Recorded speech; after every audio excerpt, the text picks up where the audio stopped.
Hey guys, and welcome to today's live. I am I'm actually excited, genuinely excited to talk about this because this has come up a good portion of my life in talking with people. And especially with starting the new year, one of the things that a lot of people talk about is motivation, get things done, let's set goals, let's get after it, let's do all these amazing things that like get after life, right?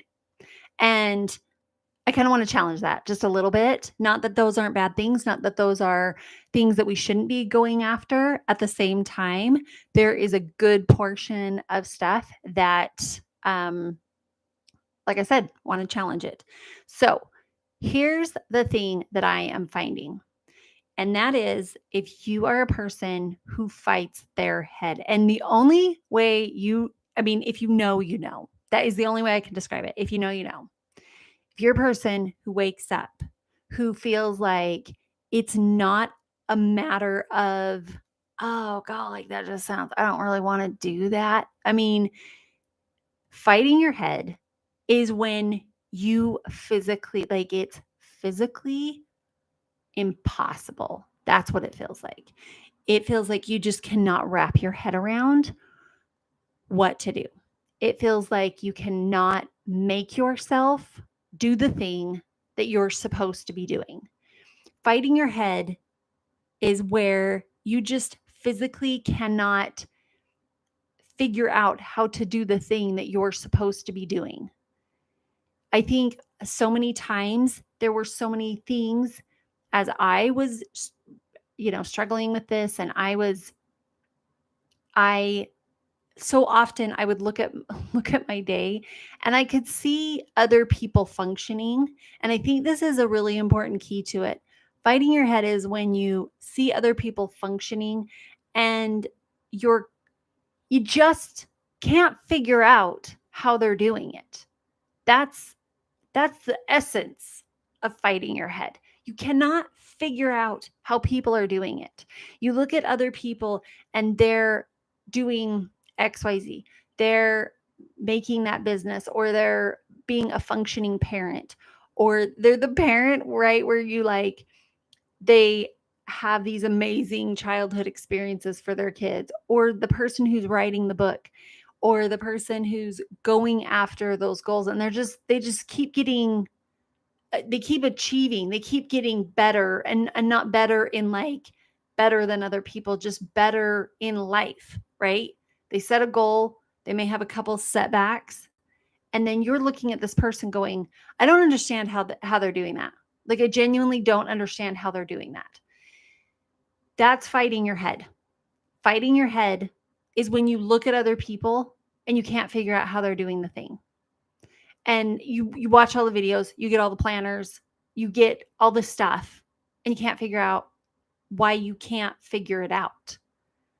Okay? That's fighting your head. So if this is you, welcome to the club. If this is you, hi, welcome to your people. But the difference is in self-help, there's a thing that everybody says, and that's do hard things. The way that you achieve is doing hard things. Okay? And so a lot of times if you're a person who fights your head, you'll see that and they'll be like, "Hey, we got if you want to achieve, do hard things." And you're looking at it and you're like, "Okay, I get that I have to do hard things, but I'm not grasping how to do hard things because I can't do the basics. I can't do hard things because I can't even do the basics."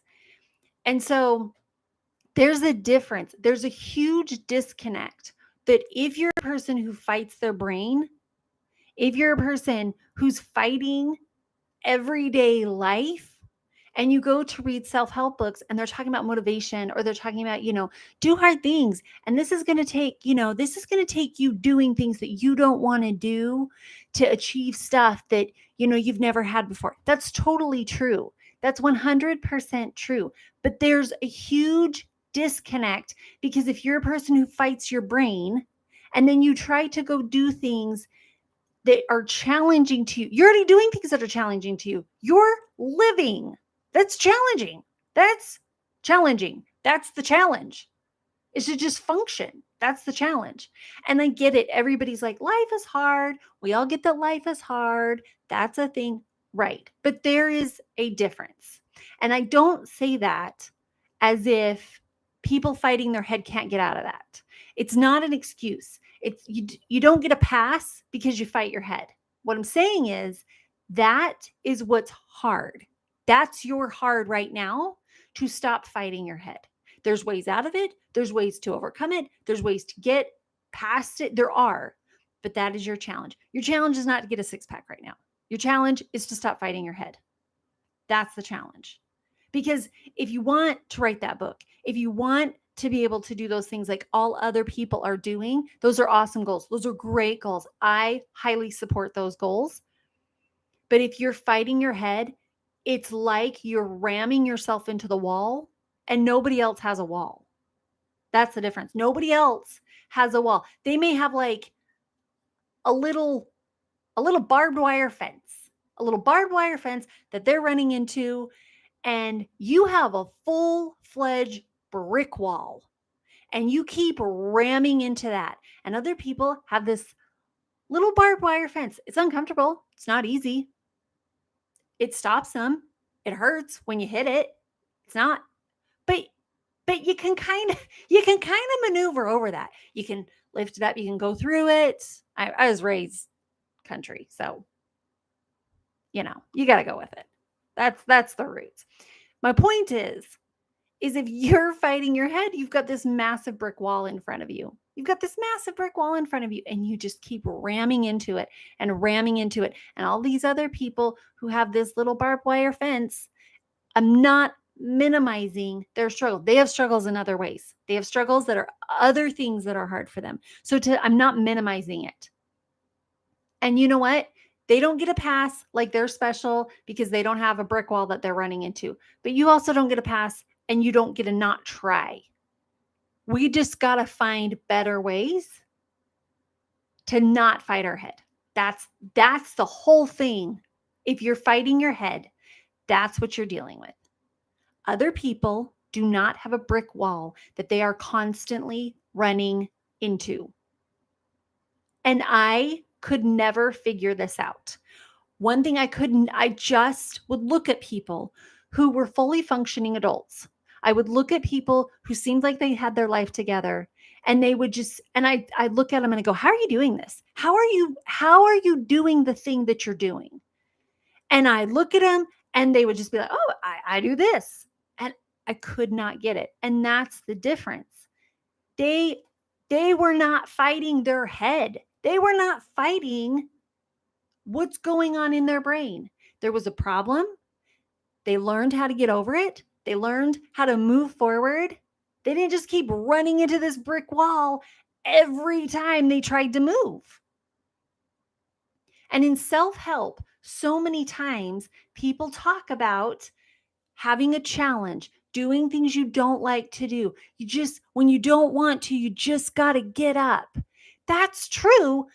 But if you keep running into this brick wall because you're fighting your head, you keep running into this, you're going to feel like a failure. You're going to feel like you are the only one who's not achieving things, and that you're the problem, that you're messed up, that you're broken, that you have issues, that you're never going to make it, because you're going to watch all these other people who are fully functioning, who are getting things done, and you're going to go, what is my problem? What is wrong with me? Why am I so messed up? Why am I so broken? And you're not broken. It's just a very different situation, because you're fighting your head, because you have all these static or stuff fighting your head. When you read self-help, it's going to feel like you're a failure. And it's that brick wall that you keep hitting. And this is not to say you don't get a pass because you're fighting this brick wall. This is just your struggle. This is what is hard for you. You don't get a pass, but this is what you're struggling with. And there's so many ways. I'm going to get to it. I just really, really want to explain that number one, you're not crazy, you're not wrong, you're not broken, you're not the problem. And number two, just because this is the way that this is something you're struggling with, it may not be your fault. You're not broken, you're not messed up, but it's your responsibility to get past it. It's your responsibility to change it. It's your responsibility to move forward from it. And I'm going to tell you how to do that, but you have to understand that if you listen to a big majority of self-help, they're coming from a place that they're not fighting their head. They may be a little bit, right? Like they're going to have imposter syndrome. They're going to be fighting other things. They're going to be, struggling with other stuff, but the majority of people are not fighting their head and hitting a brick wall. They're coming up against other things that they can get past. And it is a struggle. Okay. So here's how you know the difference. The difference between fighting your head and just a challenging situation is fighting your head is a gut-wrenching feeling of you absolutely feel like you cannot move. You can't figure it out. You can't, like, it's in your heart, it's in your gut, it's your brain goes foggy. And even though somebody is telling you how to literally do it, you're looking at it going, I don't get it. I don't get it. And they're repeating it and they're saying all you do is ABC. And you're like, I don't get it. I don't get it. And they're going, that's all you do. You just do ABC. And you're like, I don't get it. That's fighting your head. There's so much going on that just the basics of moving forward, it gets fuzzy. Now, a challenge is where you're looking at something and you're going, okay, I got to do this thing. I don't want to do this thing. I don't want to do this. There's nothing about this that I want to do. And you're going, I know. You know it's the best thing for you. Let's take working out just because that's the easiest one, right? Everybody knows we need to work out. Everybody knows we need to eat healthy. Everybody knows it. But you go look at it and you're like, can I go to the dessert line or should I go to the salad line, right? Dessert or salad? Which one should I do? Well, everybody knows you should go to the salad, right? Everybody knows at least that's where you should start. But that's the challenge. That's a challenge. Okay. You can go to the salad bar. You just want to go to the dessert bar. That's a challenge. Other things of like sitting down and doing the work that you're supposed to be doing. If you can sit down and you don't want to, you're kind of like, I don't want to do this. I really don't want to do this. But you can sit and it may be slow, but you can do it. That's a challenge. You're not fighting your head on that. And I'll bet there's some things that you fight your head on and other things you don't. And I find this with the majority of people. There's some things that you're fighting your head on and then other things you're amazing at, other things you're flying through. And that's pretty typical because we all have something. Because usually what's making us fight our head is either it's like a belief of some kind. It's beliefs. It's we don't feel like we're good enough. We don't feel like we're, smart enough or pretty enough or tall enough or short enough or young enough or old enough or whatever enough. Okay. And then it's these stories that we tell ourselves. The stories of we're not enough. The stories of you should do this better. The story of it has to look a certain way. These stories. And I'm really on this big kick for 2024. I'm on this big kick of change your story, change your life because it's so true. The second you change your story, you stop fighting your head. It's as simple as that. And I know it feels like that's not the case, but that's what you're fighting. You're fighting this untrue story. It typically comes in from childhood. I'm not always, but typically comes in from childhood, probably from somebody you cared about, probably from somebody who said something or did something or looked a certain way or treated you a certain way and at the time it's totally true. At the time it's 100% true. And it kept you safe or it kept you feeling loved or it kept you in some way healthy or what you thought was healthy. It's not true. It's not true, but it kept you getting a need of some kind that was really important to you. And so When we change these stories that we wholeheartedly believe, when we change them and we recognize that they're not true and we recognize that that's not accurate, now we can start changing the now the stories change, so now our lives change. Because when you change the story, you change the reaction. If you have somebody if you're doing something and you have somebody treating you a certain way, and you have a story in you, you're always going to respond the exact same way because that's what the story dictates in your head. I think people pleasing is a perfect example of this. If you're a person who believes that your needs don't matter and you're a person who believes that other people's needs come first before yours, you're always going to put other people before you, before your needs, before what you want. You're always going to do that because that's what your story dictates. It's not true. It's not accurate. And you can tell me over and over and over again about how your mom made this or your dad made this happen or your sister was always, the favorite. I get it. In childhood, going back in childhood, totally accurate, totally true. You're not a child anymore. I'm going to do a huge assumption. You're not a child anymore. That doesn't apply anymore. Your parents, your family, your sister, your grandma, that teacher, that person does not dictate you anymore. As a child, probably very true. Probably very true. But it's not true anymore. But we hold on to those as if it's true. We hold on to them as if it's still accurate, as if they can still punish us like a child, as if they can still withhold their love. They can, but you can go somewhere else to get love. You don't need them in your life. If that's the type of person they absolutely have the right to withhold love and connection and you in your needs from them giving you your needs. They absolutely have that right. But you can go find it somewhere else. There is billions of people on this earth. There is going to be someone who wants to be with you. There's going to be someone who thinks you're important. There's always someone who is going to care about you and care about your feelings and want to hear your input and feel that you're important. Even if it's an animal, right? Animals are amazing at that. They are so excited. You could leave for 5 seconds and come back and they're just like, "Oh my gosh, I love you so much." Right? That's all we need. We just need one person to feel us being important. And maybe that person's you. You knowing you're important. You knowing your worth. You knowing that you matter. That's very much important. That's all we need. So these stories keep us fighting our head. These stories keep us recognizing that everybody else is what everybody else is feeling, what everybody else is thinking. And it's not true anymore. It's just not true anymore.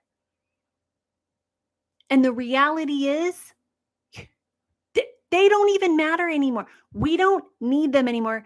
We needed them in childhood. We needed them when we were younger. When you're younger, you do rely on other people for your needs to be met. We do. That's a fact. As an adult, that's not a thing. That's not a thing. You get your needs. And the problem is we have these stories of, I have to get love from other people. My parents didn't love me, so why would anybody else love me? This, I was embarrassed in childhood or at school event, and other people think I'm ridiculous. Why wouldn't everybody think I'm ridiculous? That's not how it works. Not anymore. Not as an adult. As a child, yes. As a child, we crave to be a part of something. As a child, we crave love and attention from other people because we can't take care of ourselves. That's apparent from day one. We can't take care of ourselves as a child. So of course, your survival demands it from other people. The problem is we take it into adulthood as if that's still a thing, and it's not a thing. You cannot get in trouble from other adults. You do not have to get love from specific adults. I don't care if they're your family. I don't care if that's just the way grandma is. Well, you know what? Grandma doesn't need to be in our lives all the time. I'm not telling you to kick them out. I'm not telling you to do whatever, you feel like you need to do. But my point is, if they don't meet your boundaries, we might have to figure out something else. That is for another life. That is for another conversation. Went down that rabbit hole for a little bit, but that's okay. Because I really want to get this message out. Because as a person who fought their head for so long, the reality is it's the stories that are making us fight our head. But the problem is when you try to get out of it and you read self-help books, everybody's telling you, well, if you're going to get a better life, if you're going to keep moving forward, then you're going to have to do hard things, which is true. But if you're fighting your head, now you just feel like a failure. Now you just feel like, I don't know why. I don't know why everybody else can figure it out and I can't. I don't know why I'm watching everybody else accomplish their goals and figure life out and keep getting better. And I am stuck and I'm never moving forward. And I have the same goals as I had 5 years ago. And I cannot figure out what is wrong with me.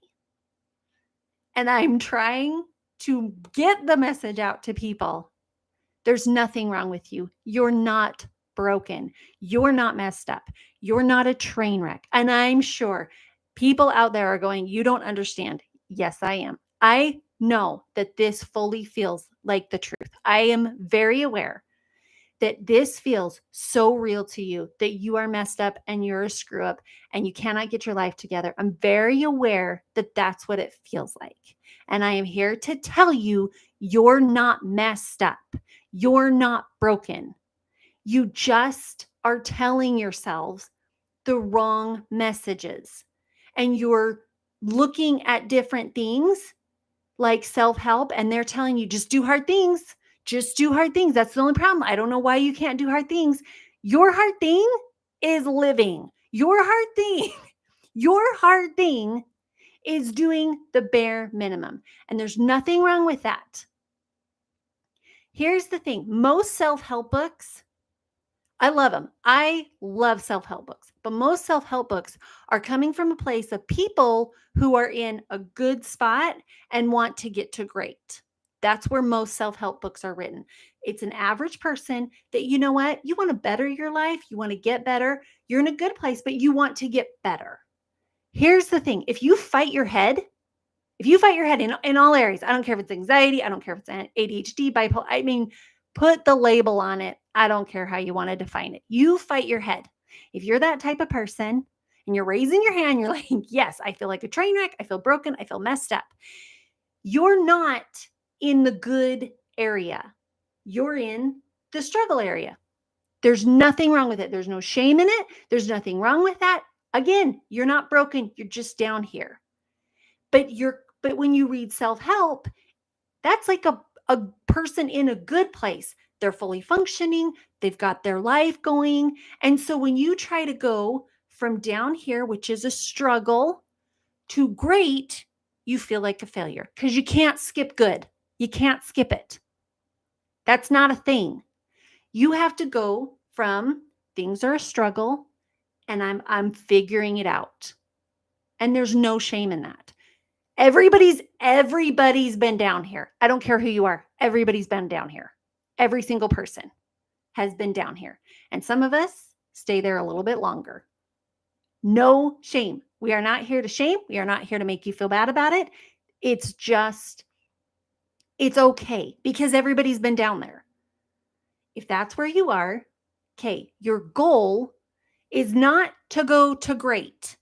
Your goal is to get to good, to where you can look at your life and say, okay, I'm at good. That's your goal.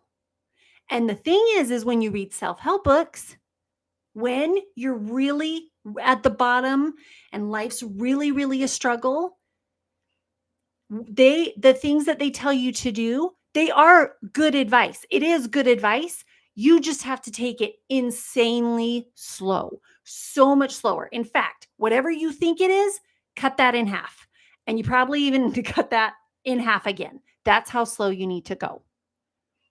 Most people in self-help, they'll talk about, you know what? You should do hard things. I like to get up at 5 in the morning and I like to work out and I like to meditate and I like to read self-help books until this specific time. That that's too fast. Nope. And I like to work out, right? All the things. Has anybody read a self-help book out there? Anybody read a self-help book and you were like, I'm going to do it. And then you tried to do it and you're so overwhelmed. It's like insane. And you can't even do the first day because it's so overwhelming. Anybody? I mean, am I the only one? I might be. It's possible. But that was me. And so when you are starting lower, I want you to go super, super slow. Here's where you start. You start praising anything you did. And I didn't say anything you accomplished. I'm saying anything you did. Most people will talk about gratitude and they'll talk about being just if you're feeling low, look around and just be so grateful for what you have. I don't know what to tell you. That made me feel worse because I felt like I have all this amazing stuff. Why am I so depressed? Why am I at the bottom of the barrel? What is wrong with that? Just made me feel worse. Start at the very basics of celebrating you and just what you're doing. And I mean everything. If you wake up and you are struggling to get out of bed, just the second you get out of bed, say, good for me. I got out of bed. Look at that. Look what I did. I got out of bed. If you have cereal in the morning, right? I don't know. Basic cereal. Good job. You ate. You ate. If you had a Snickers, you ate. Good job. You remembered to eat. Basic, basic, basic, basic. Everything you did, everything you do, you celebrate that. And then after that, you can go to gratitude. After you've celebrated everything you've done and everything you're doing, then go to gratitude. Be like, look what I did. I did. This is good. This is good enough. This is good enough. You drink water. You did good. You drink water. We're not going to do this. Oh, but I should have drank a gallon. All of the gurus are drinking a gallon. That's what they say. I should have had the high pH water. No, you drank water. Good job. You did it. That's where we're going to start. Then you can go to gratitude. Then you can go to gratitude. But this fighting our head, the biggest thing is don't accept this when other people are talking about doing hard things, don't accept that doing hard things and fighting your head are the same thing. That's not the same thing. And it's okay. It's okay that it's not the same thing. Nobody's saying it's better or worse.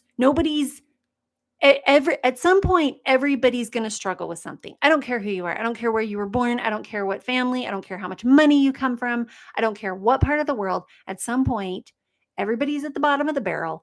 Everybody's struggling with something. I was at this mastermind, this business retreat, and I was like didn't know anything, right? Didn't know anything about anything. And I'm sitting there with these people who are insanely qualified. And I remember that they looked around and they were talking about business. And there was this one person that they truly, everybody kind of revered. Everybody kind of thought, oh my gosh, like he knows everything, which was awesome. And everybody's asking him questions. And it got to the point where somebody said, well, what do you need? Why are you here? And he talked about how his marriage was falling apart and how his kids didn't, he's like, I don't have a relationship with my kids. I don't have a relationship with my wife. And I remember looking and not shaming this guy, but it hit me like a ton of bricks that everybody was revering him in business. And he was amazing in business, but he was struggling with his relationships. And that's when it hit me that nobody has it all together in every single area. Everybody is learning something.